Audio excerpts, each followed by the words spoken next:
This is the rate limiting enzyme. I want to start with that. The first step of de novo purine synthesis is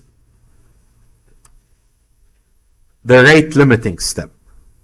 You're going to take that PRPP and add to it nitrogen from glutamine. So the enzyme is called glutamine phosphoribosyl pyrophosphate amido transferase. That's the rate limiting enzyme. It's a mouthful of an enzyme, but it can be abbreviated glutamine PRPP amido transferase. So that's the beginning of the building of the two rings that make up the purine rings. The first enzyme, glutamine PRPP amido transferase. Very important. You're starting out with PRPP. You need glutamine. Both can be considered substrates. Both activate this enzyme. They go up. They both can activate the enzyme. You always want to think that this enzyme is going to make all results in the synthesis of all purines.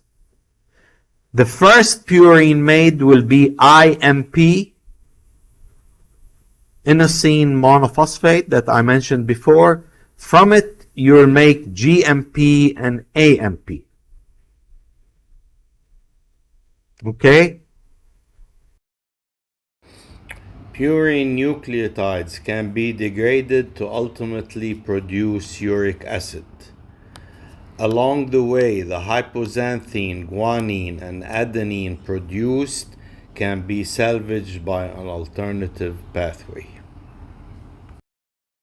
So instead of degrading these guys all the way to a molecule called uric acid, you catch them and recycle them.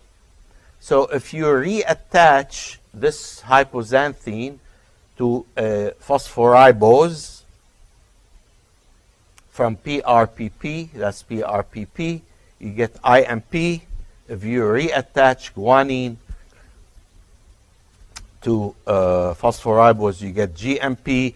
And if you reattach adenine to PRPP, you get AMP. This salvage pathway is extremely important because in humans, we actually salvage about 80% of what we make. That means we only degrade about 20% of the purine nucleotides that we make.